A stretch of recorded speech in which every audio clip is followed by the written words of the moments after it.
Hello everyone, this is a update on the finished, improved home office. To start out, some backstory on this. When we first started, this bookshelf was missing a shelf. It was broken. The top drawer in this file cabinet was missing a handle. We fixed that. And all through this area on the floor where you see the nice finished floor was piled high full of junk. So what we did is we first sorted. We took some bright colored post-it notes and put them on all the items we wanted to get rid of and took those to a storage area. We also, as part of that, we came up with a check sheet, basically labeled each item with a description and a location it was going to. Those items were taken, placed where they needed to be. We also valued those items because it's important not only to know what you have, but how much value is listed in that. Next thing, we set things in order. And part of that is, as you can see, we have different tags on different items. The file cabinet, we actually came up with the top one, which, if you can see it, is house and bills. And then we have school and miscellaneous on the bottom.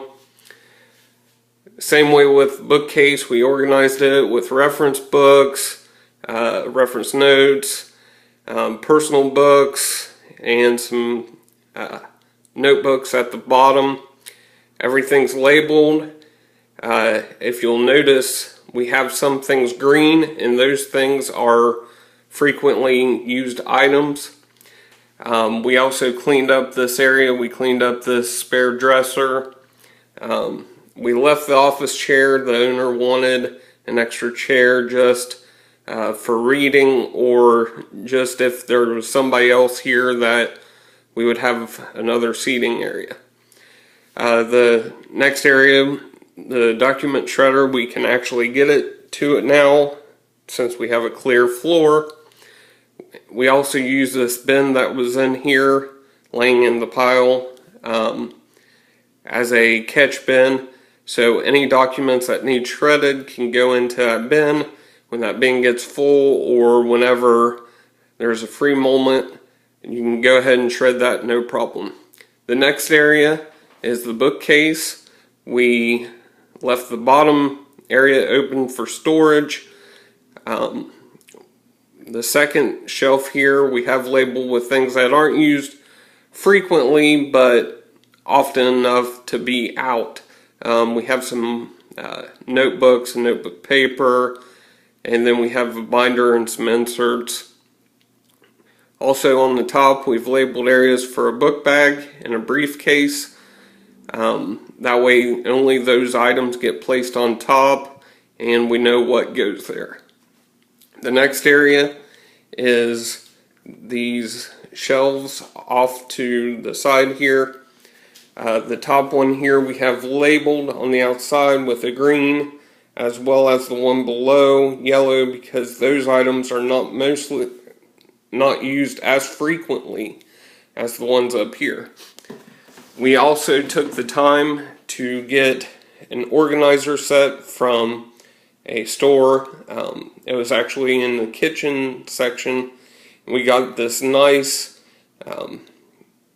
package set of different sized organizers, and we placed items in, highlighters, pencils,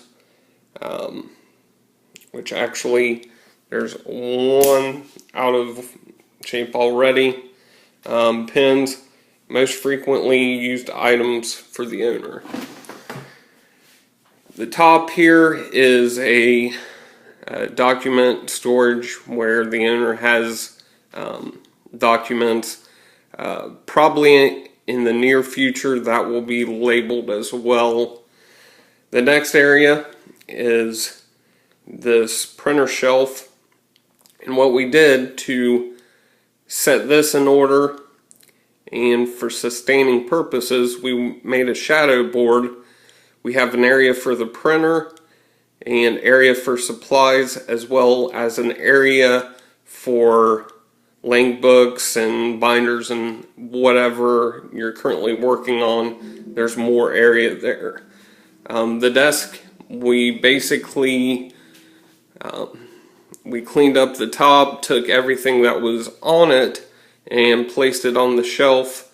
Do have some random notes and notepads which the owner uses frequently, so those were left on there.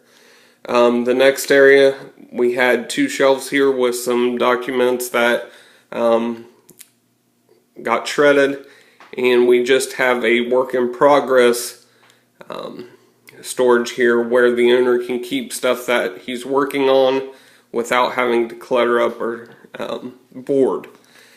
Over here, we took the time, most frequently used items: calculator, stapler, pens, pencil, and highlighter. And as part of this, you'll notice we used a yellow paint to paint the board and put a black mat on top of it, which the owner wanted a non-slip pad so things weren't falling off. If you can see here, we went ahead and put notes on it. So this one is for pencil and a highlighter. So if we see that, we automatically know that we need to take these, put them back, if we can do it neatly while not shaking the camera too much. And there, we always know what goes there, and if anything's missing, we can replace it. The last part is our sustaining. Next to last part, we also have safety. And we've come up with a list of tasks. I don't know if the camera will focus on this, but we have a daily, a weekly, a monthly, and as needed.